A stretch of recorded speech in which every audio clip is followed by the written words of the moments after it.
beli tanah 1 hektar itu hari itu ya, hari yang sama. Wow. Dan itu yang saya bilang orang Itu kalau luar orang biasa kena sih. musibah, Iya. orang normal itu sedih ya. Sedih. Orang normal ya kalau buat saya itu Iya. orang normal itu sedih, nangis, mungkin menyesal. Barang itu kan terbakar. Sedangkan kita harus membayar kan ke supplier gitu loh. Tapi ya saya lihat gitu loh. Mungkin disitulah orang itu menjadi seorang pemimpin.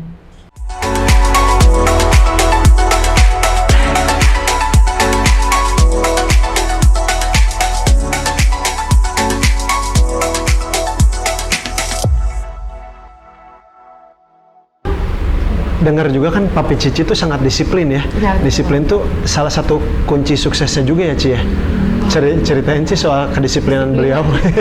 Sulit mungkin ya kalau untuk ngikutin disiplin, apalagi di era zaman now. Untuk saya pribadi juga nggak mudah untuk bisa mengikuti contoh baiknya ya, karena memang itu dibutuhkan komitmen menurut saya.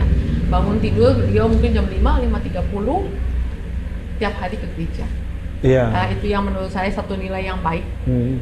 Waktu beliau masih muda, main golf hobinya. Golf hobinya, dan itu pun beliau lakukan mungkin minimum 2-3 kali dalam seminggu. Nanti ketika waktunya makan pagi, itu loh, beliau udah di rumah lagi. Udah di rumah, jam 8 pagi, paling lambat 7.30 jam 8, itu akan sarapan. Setelah sarapan akan membaca banyak koran dan majalah, baik bahasa Indonesia maupun bahasa Inggris. Walaupun beliau tidak terlalu pintar bahasa Inggrisnya, tapi membaca itu sangat penting. Membaca itu semua informasi yang ada itu beliau masih membaca melalui media koran maupun majalah. Dan itu langganan di rumah. Mungkin satu hari itu minimum 12 koran dan majalah itu ada di meja makan. Dan itu selalu beliau lakukan secara konsistensi, walaupun mungkin hanya lihat sampulnya atau hanya lihat yang penting ya, judul-judul yang besar, tapi melakukan itu sehingga mengikuti terus ya, lagi ada apa sih dunia, nggak hanya Indonesia loh, always learning ya Ci? Iya, secara worldwide globalnya pun tahu siapa yang lagi mungkin perang dagang sama siapa, di mana orang lain lagi di luar sana ada yang lagi ngetren itu apa, itu betul-betul mengikuti itu. Setelah selesai makan pagi gitu loh, kalau beliau ke kantor, beliau akan ke kantor. Kalau hanya di rumah, ya akan melakukan aktivitas beliau. Sampai hari ini pun beliau berusia 76, setiap pagi sekarang masih ke salah satu toko, yaitu di Suju. Setelah dari Suju itu ke Mekarwangi. Wah. Happy hanya untuk ngelihat, bukan untuk bekerja ya, tapi hanya untuk mungkin ngelihat masih konsumennya banyak. Beliau udah happy, oh tokonya masih banyak nih konsumennya, masih banyak yang belanja setia ke Jogja. Udah cukup. Nanti sebelum jam 12, mungkin setengah 12 pulang, makan siang di rumah. Setelah itu tidur siang, bangun jam 3, mungkin jam 4, itu udah harus ada coffee time. Ya coffee time udah ada kayak snacknya, walaupun makan berat, karena hobinya memang makan juga, menikmati makan. Nanti udah jam setengah 6, itu udah siap untuk makan malam. Selesai makan malam di depan TV mungkin 1-2 jam sampai jam 8, setengah 9, dan tidur. Tidak ada yang namanya dugem, tidak ada yang namanya keluar malam, tidak ada yang namanya kongko-kongko, sangat fokus. Tapi yang saya masih ingat ya, beliau ini suka tiba-tiba di tengah malam itu bangun. Saya tahu karena selalu makan. Beliau itu selalu makan itu kebanyakan itu roti. Ketika beliau buka plastik rotinya itu, saya selalu bisa dengar ya, oh ini si Papi lagi makan. Dan itu bisa jam 1 malam ke atas. Ketika dia tidur dulu, terus dia bangun lagi, dan dia lapar, dan dia makan, dan itu hampir setiap hari. Karena saya tanya gitu, Pap, kok harus jam segitu itu makan gitu loh? Kenapa jam segitu orang lain tidur, dia makan? Itu adalah waktu terbaik untuk berpikir. Itu menarik menurut saya. Ketika suasana senyap, orang itu udah tidur, ya, orang lain udah nggak ada aktivitas, itu masanya yang sangat terbaik untuk beliau itu bisa tenang. Ya udah nggak ada aktivitas yang lain dan berpikir tentang strategi-strategi berikutnya. Dan yang luar biasa ketika beliau itu bangun jam 1, jam 2, mama saya selalu ada. Selalu ikut bangun. Selalu menemani ya? Selalu menemani. Wah. Dan selalu jadi partner terbaik dia. Itu yang buat saya luar biasa. Saya kadang-kadang ngomong, Mam, setiap hari ikut Papi bangun, padahal mama saya bukan tipe yang makan tengah malam ya. Tapi dia selalu ada. Dan dia bilang, ya kayaknya saya lah, gitu partner terbaiknya, ya saya harus selalu ada. Kalau nggak saya ini sama siapa? Ide begitu banyak, maunya begitu banyak. Ya. Jadi tadi Papi Cici karena selalu membaca, selalu belajar hal baru, jadi ide di kepalanya tuh selalu ada ya? Menurut saya itu sangat update ya. Untuk zamannya sampai hari ini pun saya masih mengatakan bahwa beliau sangat update. Ya. Gitu mau belajar. Sampai yang Cici cerita yang soal Papi Cici mengerti soal Bitcoin juga ya? Iya, pokoknya dari dia bahwa aduh ini pokoknya yang begini-begini juga mungkin benar, mungkin enggak, kan belum terbukti. Iya. Jadi beliau juga mengajarkan kalau investasi yang jelas-jelas aja lah, mungkin secara aset atau mungkin investasi juga di emas, yang dimana memang hari ini semua bisa membuktikan ya Emas dan bahwa tanah emas ya, Ci, ini juga udah memecahkan rekor tertinggi sepanjang sejarah. Ya, secara aset mungkin tanah juga kenaikannya selalu ada ya secara value-nya dari tahun ke tahun. Jadi tipunya bukan tipu yang mau cepat, kaya cepat, mungkin mencari uang dengan cara cepat, bukan tipu juga yang gambling. Tipunya sangat secure ya, konservatif kalau saya. Ya, tapi dan prudent. Prudent. Ya, dan itu yang menurut saya konsistensi Jogja itu ya karena dia memang ada kehati-hatian, fokusnya juga sangat fokus, konsistennya juga sangat luar biasa. Sehingga kadang saya suka ngegodain juga, Pap nggak bosen. Gitu tiap hari itu rutinitasnya tuh sama. Gitu nggak ada yang tiba-tiba ngaclok gitu, kadang nggak pulang, misalnya pulangnya malam atau misalnya tiba-tiba keluar kota tanpa ada planning, itu nggak ada. Tiba-tiba dia bisa nongkrong di mana. Wah. Saya nggak pernah gitu ya. Gitu seumur hidup memang nggak fokus sekali. Dan dia juga teman terbaiknya adalah mama saya, partner ngobrol terbaik sharingnya adalah mama saya. Jadi untuk beliau ya cukup gitu loh. Mau kemana lagi? Ci, Jogja ini pernah ada tantangan ups and down nggak? Kan waktu itu sempat dengar yang gudang terbakar, terus pernah ada penurunan konsumen gitu atau semuanya? Oh ya, setiap bisnis pasti ada ya. Pasti ada ya? Ya. Boleh ceritain, Ci? Mungkin waktu kita pengembangan di Semarang. 1 tahun itu kita ada pengembangan 2 toko. Yang satu itu di Jakarta dan Bogor. Yang satu lagi itu di Semarang. Dan kedua toko ini memang tidak berjalan dengan baik ya secara sales. Untuk yang Jawa mungkin karena memang barang yang kita sediakan itu barang yang biasa laku di Bandung, Jawa Barat karena memang ekspertis kita di Jawa Barat. Sedangkan mungkin barang yang diinginkan oleh konsumen Jawa belum diperlukan sampai ke sana. Mungkin belum secanggih itulah pada waktu itu ya. Dan itu juga yang kedua mungkin di Danmogot ya, sempat juga di kejadian tahun 98 dan akhirnya kita tutup kedua toko ini. Kalau yang mengenai yang gudang terbakar itu gimana, Ci? Boleh cerita? Gudang terbakar mungkin 10 tahun yang lalu ya, gudang terbakar. Habis semua? 10 tahun mungkin lebih loh. Lebih ya? Mungkin lebih loh, 15 tahun yang lalu. Satu gudang kita ya di Jalan Soekarno-Hatta, gudang yang cukup utama. Karena gudang itu yang saya ingat lagi banyak sekali barang yang lagi kita loading ya, istilahnya lagi kita kumpulkan untuk menyambut Lebaran. Dan pada saat itu yang saya ingat banyak sekali masuk memang barang dalam jenis minyak goreng.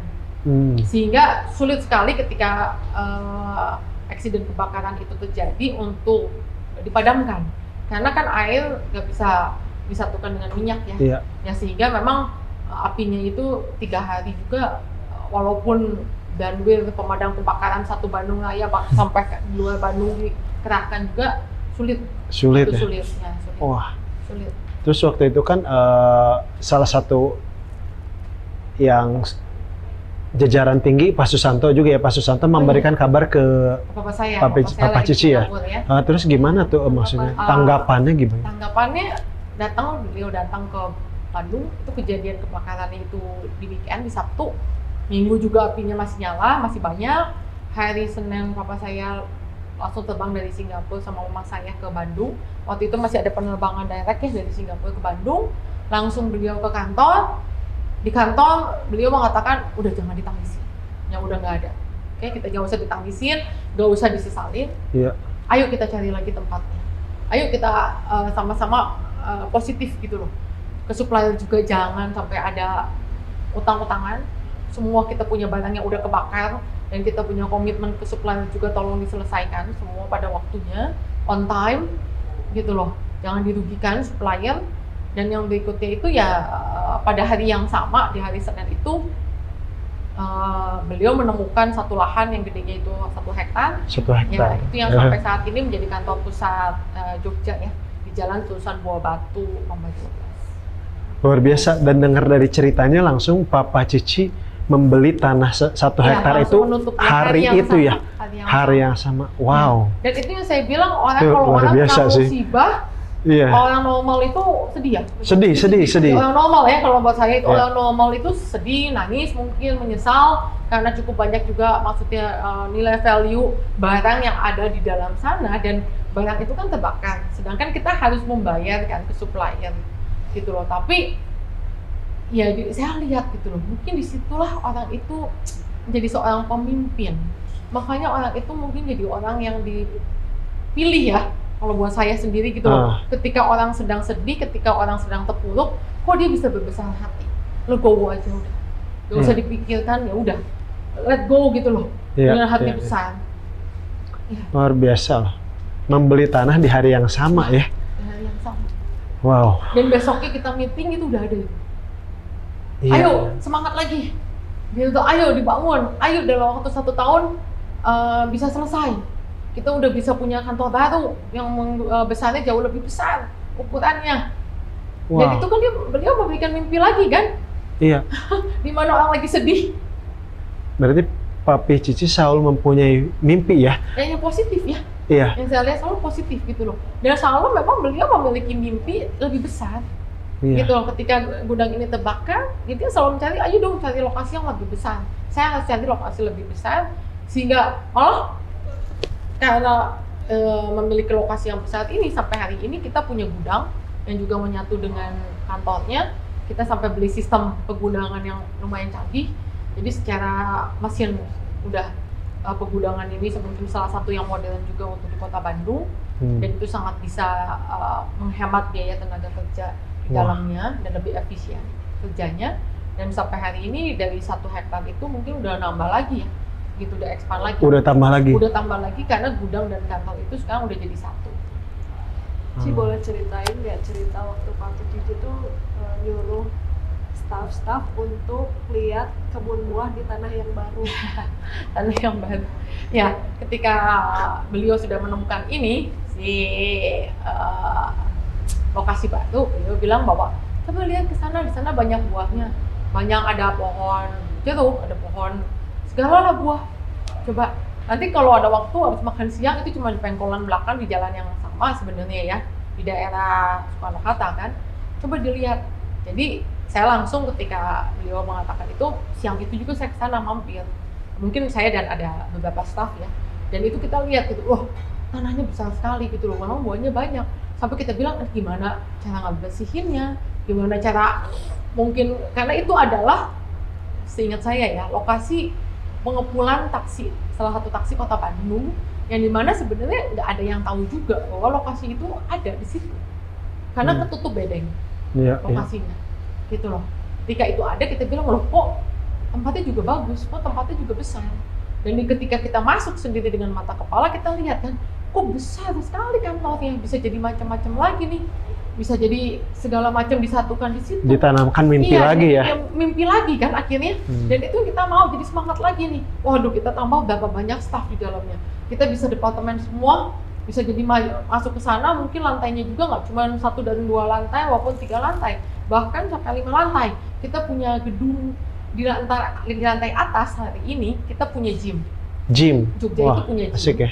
Jogja itu punya auditorium, salah satu auditorium yang terbesar. Buat apa, Ci? Itu buat selalu ada coaching, ada motivator datang, ada meeting-meeting kita internal, mungkin meeting yang besar ya, itu selalu ada di ruangan itu. Gitu loh, ruangan itu 200 orang lebih itu masuk. Dan itu memang dikomplitkan dengan proyektor, memang proper gitu loh. Dan dia seperti bioskop lah, gitu loh. Iya sih bentuknya itu. Dan dia udah memimpikan itu ada gitu fasilitas itu. Ya, dan kantor itu kan juga udah cukup lama ya, lebih dari 10 tahun lalu. Dan dengar-dengar juga kan Papi Cici sudah menentukan Jogja roadmap-nya sampai 2040 ya, Ci? Ya, itu kapan tuh ditentukannya, Ci? Beliau ya, itu sebelum beliau berumur mungkin 70, sebelum 70, masuk 70. Karena beliau waktu 70 itu dirayakan cukup besar. Karena buat beliau mungkin satu pencapaian ya. Iya, gitu iya. loh, selalu pencapaian prestasi juga untuk beliau. Sehingga ya ada angan-angan lah bahwa Jogja itu akan semakin membesar, secara bisnis juga akan tetap fokus, secara kota-kotanya juga ditambahkan gitu loh. Kita akan pengembangan gak hanya mungkin di Jawa Barat, mungkin kita akan terus ke pesisir sampai ke Jawa Tengah, kita akan masuk siapa tahu sampai ke Jawa Timur, akan kembali mungkin akan ke Semarang lagi. Itu roadmap di 2040. Iya, roadmapnya. Jadi karena orangnya selalu berpikir, selalu untuk beliau itu menurut saya ya, kalau saya bisa baca isi kepalanya itu what next? What next? What next? What next? Luar biasa. Dan beliau itu bukan orang micro management.